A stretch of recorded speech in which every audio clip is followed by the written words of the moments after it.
श्री कृष्ण, राधे राधे। श्रीमद् भागवत तृतीय स्कंद चतुर्दशोध्याय दीतिका गर्भधारण। श्री मैत्री जी कहते हैं, राजन, प्रयोजनवश सूकर बने श्रीहरि की कथा को मैत्रेय जी के मुख से सुनकर भी भक्ति व्रतधारी विदुर जी की पूर्ण तृप्ति नहीं हुई। अतः उन्होंने हाथ जोड़कर फिर पूछा। विदुर जी ने कहा, मुनिवर, हमने यह बात आपके मुख से अभी सुनी है कि आदि दैत्य हिरण्याक्ष को भगवान यज्ञ मूर्ति ने ही मारा था।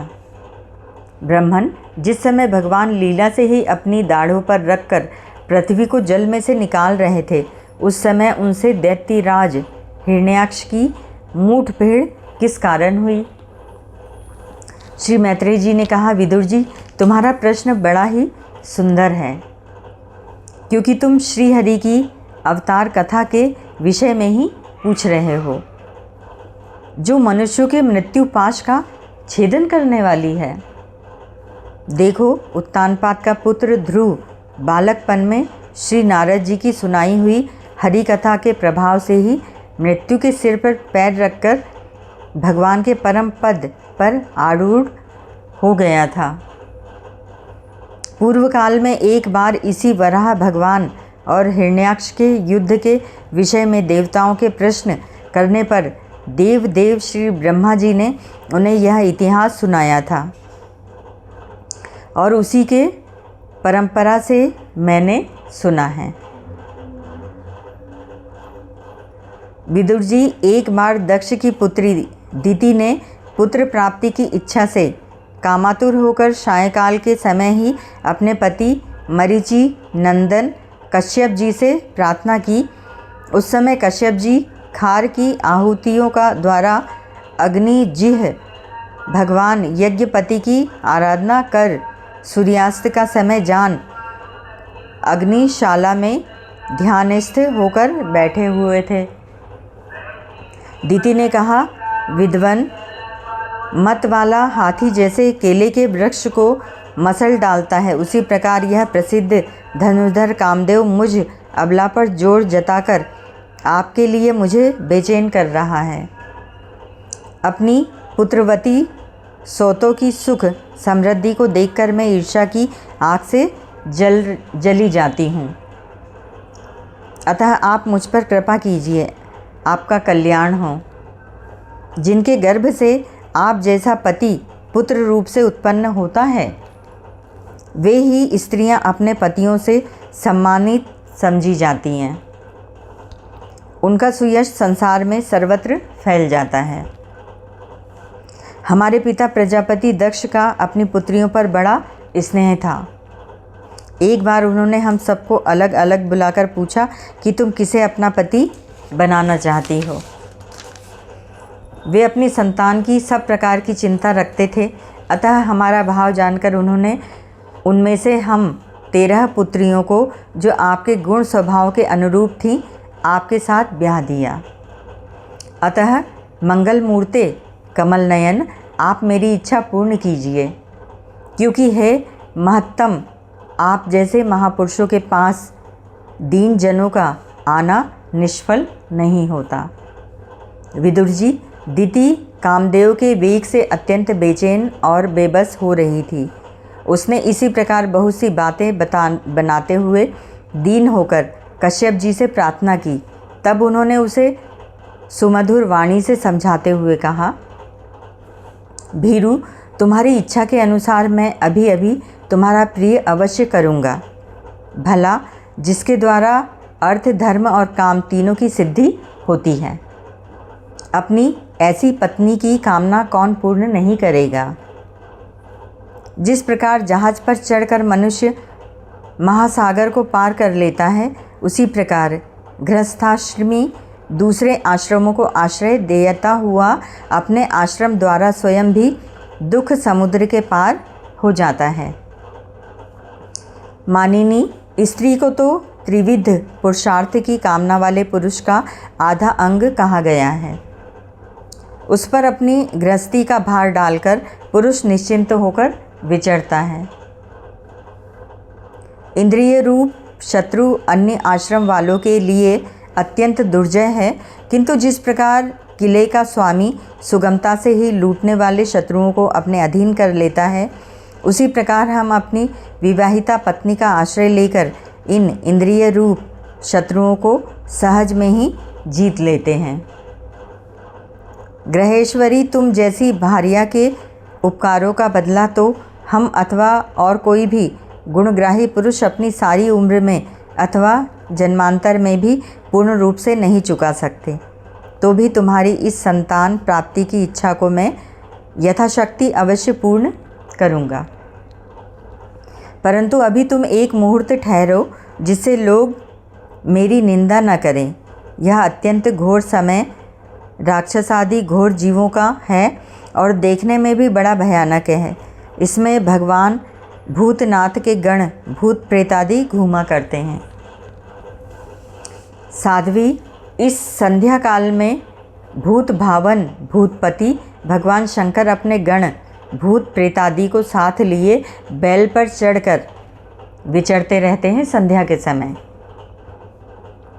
जिनका जटाजूट शमशान भूमि से उठे हुए बवंडर की धूलि से धूसरित होकर देदीप्यमान हो रहा है तथा जिनके सुवर्ण कांति में और शरीर में भस्म लगी हुई है, वे तुम्हारे देवर श्वशुर महादेव जी अपने सूर्य चंद्रमा और अग्निरूप 3 नेत्रों से सभी को देखते रहते हैं।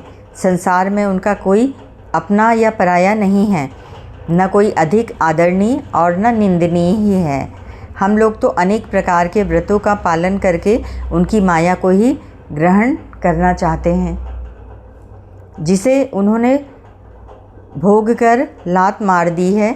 विवेकी पुरुष अविद्या के आवरण को हटाने की इच्छा से उनके निर्मल चरित्र का गान किया करते हैं। उनसे बढ़कर तो क्या उनके समान भी कोई नहीं है, और उन तक केवल सत्पुरुषों की ही पहुँच है। यह सब होने पर भी वे स्वयं पिशाचों का सा आचरण करते हैं।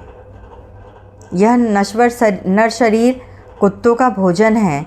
जो अविवेकी पुरुष आत्मा मानकर वस्त्र आभूषण माला और चंदन आदि से इसी को सजाते संवारते रहते हैं, वे अभागे ही आत्माराम भगवान शंकर के आचरण पर हंसते हैं। हम लोग तो क्या, ब्रह्मादि लोकपाल भी उन्हीं की बांधी हुई धर्म मर्यादा का पालन करते हैं। वे ही इस विश्व के अधिष्ठान हैं तथा यह माया भी उन्हीं की आज्ञा का अनुसरण करने वाली है। ऐसे होकर भी वे प्रेतों का सा आचरण करते हैं। अहो, उन जगत व्यापक प्रभु की यह अद्भुत लीला कुछ समझ में नहीं आती। मैत्रेय जी कहते हैं, पति के इस प्रकार समझाने पर भी कामातुरा दीति ने वैश्या के समान निर्लज्ज होकर ब्रह्मर्षि कश्यप जी का वस्त्र पकड़ लिया। तब कश्यप जी ने उस निंदित कर्म में अपनी भार्या का बहुत आग्रह देख देव को नमस्कार किया और एकांत में उसके साथ समागम किया। फिर जल में स्नान कर प्राण वाणी का संयम करके विशुद्ध ज्योतिर्मय संतान ब्रह्म का ध्यान करते हुए उसी का जप करने लगे। विदुर जी, दीति को भी उस निंदित कर्म के कारण बड़ी लज्जा आई और वह ब्रह्मर्षि के पास जा सिर नीचा करके इस प्रकार कहने लगी। दीति बोली, ब्राह्मण, भगवान रुद्र भूतों के स्वामी हैं। मैंने उनका अपराध किया है, किंतु वे भूत श्रेष्ठ मेरे इस गर्भ को नष्ट न करें। मैं भक्त वांछा कल्पतरु उग्र एवं रुद्र रूप महादेव को नमस्कार करती हूँ। वे सत्पुरुषों के लिए कल्याणकारी एवं दंड देने वाले भाव से रहित हैं, किंतु दुष्टों के लिए क्रोध मूर्ति दंडपाणी हैं। हम स्त्रियों पर तो व्याध भी दया करते हैं, फिर वे सतीपति तो मेरे बहनोई और परम कृपालु हैं, अतः वे मुझ पर प्रसन्न हों। श्री मैत्रेय जी ने कहा, विदुर जी, प्रजापति कश्यप ने सायंकालीन संध्या वंदनादि कर्म से निवृत्त होने पर देखा कि दिति थर-थर काँपती हुई अपनी संतान की लौकिक और पारलौकिक उन्नति के लिए प्रार्थना कर रही है। तब उन्होंने उससे कहा, कश्यप जी ने कहा, तुम्हारा चित्त काम वासना से मलिन था, वह समय भी ठीक नहीं था और तुमने मेरी बात भी नहीं मानी तथा देवताओं की भी अवहेलना की है। अमंगलमयी चंडी, तुम्हारी कोख से 2 बड़े ही अमंगलमय और अधम पुत्र उत्पन्न होंगे। वे बार बार संपूर्ण लोक और लोकपालों को अपने अत्याचारों से रुलाएंगे। जब उनके हाथ से बहुत से निरपराध और दीन प्राणी मारे जाने लगेंगे, स्त्रियों पर अत्याचार होने लगेंगे और महात्माओं को क्षुब्ध किया जाने लगेगा, उस समय संपूर्ण लोगों की रक्षा करने वाले श्री जगदीश्वर कुपित होकर अवतार लेंगे और इंद्र जैसे पर्वतों का दमन करता है उसी प्रकार उनका वध करेंगे।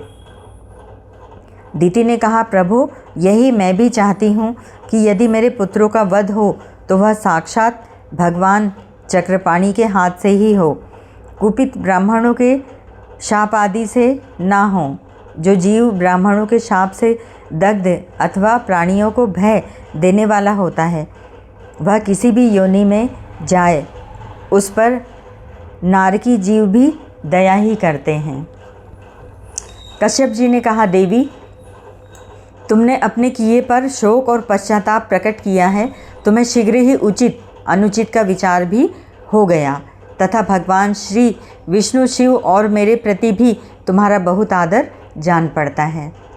इसीलिए तुम्हारे एक पुत्र के 4 पुत्रों में से एक ऐसा होगा जिसका सत्पुरुष भी मान करेंगे और जिसके पवित्र यश को भक्तजन भगवान के गुणों के साथ गाएंगे। जिस प्रकार खोटे सोने को बार बार तपाकर शुद्ध किया जाता है, उसी प्रकार साधुजन उसके स्वभाव का अनुसरण करने के लिए निवेरता आदि उपायों से अपने अंतःकरण को शुद्ध करेंगे, जिनकी कृपा से उन्हीं का स्वरूपभूत यह जगत आनंदित होता है। वे स्वयं प्रकाश भगवान भी उसकी अनन्य भक्ति से संतुष्ट हो जाएंगे। दिति, वह बालक बड़ा ही भगवत भक्त, उदार हृदय, प्रभावशाली और महान पुरुषों का भी पूज्य होगा तथा पौण भक्ति भाव से विशुद्ध और भावान्वित हुए अंतःकरण में श्री भगवान को स्थापित करके देहाभिमान को त्याग देगा। वह विषयों में अनासक्त, शीलवान, गुणों का भंडार तथा दूसरों की समृद्धि में सुख और दुख में दुख मानने वाला होगा।